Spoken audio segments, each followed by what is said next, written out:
कराची शाहराह फैसल पर जमात इस्लामी कराची की जानिब से एक मिलियन मार्च का इनेकाद किया गया है, जहाँ पर एक बड़ी तादाद में अहले कराची जमा हुए हैं। अगर हम यूँ कहें कि एक मरतबा फिर कराची की सड़कें मज़लूम फ़लस्तीनियों के हक़ में आवाज़ बुलंद करने के लिए भर गई हैं, तो ये कहना बिल्कुल गलत नहीं होगा। इसी हवाले से हमारे साथ मौजूद है नाइब आमिर सैफुल्लाह साहब। इनसे बात करने की कोशिश करेंगे कि क्या समझते हैं कि जमात इस्लामी की जानिब से एक मरतबा फिर से मिलियन मार्च का इनेकाद किया गया है। ये जदीद दुनिया ने ऐसा नज़ारा कभी नहीं देखा होगा कि तमाम तर मालूमात हर आदमी को हासिल हैं, इंटरनेट है,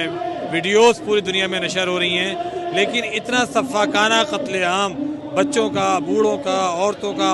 हस्पतालों की तबाही, खाने की जो है उन्होंने पाबंदी,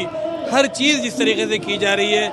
जदीद दुनिया में इस तरह का नज़ारा जो है शायद ही किसी ने देखा हो। पूरी दुनिया में इसके ऊपर गम और गुस्सा है, मुसलमानों के अंदर भी गम और गुस्सा है, और जो गैर मुस्लिम हैं लेकिन उनके अंदर कोई दिल है, बाज़ अमीर शहरी हैं, वो अमेरिका के हों या किसी जगह के भी हों, उनके अंदर गम और गुस्सा पाया जाता है। एक साल से ज़्यादा हो गया इन शहरियों को, गज़ा के शहरियों को, ये सारे के सारे मज़ालिम बर्दाश्त करते हुए। आप देखती हैं कि ये मार्च जो आज हो रहा है, एक साल में छठा या सातवां मार्च है, और ये मार्च जो है पिछले तमाम मार्च से दुगना मार्च है। तो इससे अंदाज़ा होता है कि लोगों के अंदर गम और गुस्सा बढ़ता चला जा रहा है, और इस बात को महसूस करना चाहिए अमेरिका को भी और उसकी तमाम इसराइल की पुश्तबान क़ुव्वतों को कि ये जो कुछ जुल्म वहाँ पर हो रहा है ये एक दिन रंग लेकर आएगा। ये नफ़रत, ये गैज़ व ग़ज़ब जो इन लोगों की आंखों के अंदर है, पूरी दुनिया के लोगों के दिलों के अंदर है, और इस कत्लेआम को बंद होना चाहिए। और ये जुल्म हो रहा है, ये जो सफ़ाकी हो रही है, इसको अब ख़त्म होना चाहिए। जमात इस्लामी ने आज ये मार्च किया है, ये एक दफ़ा फिर हमारी उस मुहिम की इब्तिदा है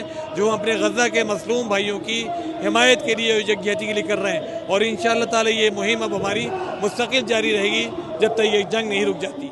जमीयत उलमा इस्लाम ने भी कराची शाहराह कायदीन पर फ़लस्तीन से इज़हार यकजहती के लिए एक मार्च किया है, और वो भी इस वक्त बेक वक्त जो है वो जारी है ये मार्चेस, जिसका मकसद सिर्फ यही है कि ये मार्च, ये रैली ये उस वक्त तक जारी रखेंगे जब तक अक़वाम मुत्तहिदा जाग नहीं जाता, जब तक जंग बंदी नहीं हो जाती, जब तक कि जुल्म थम नहीं जाता।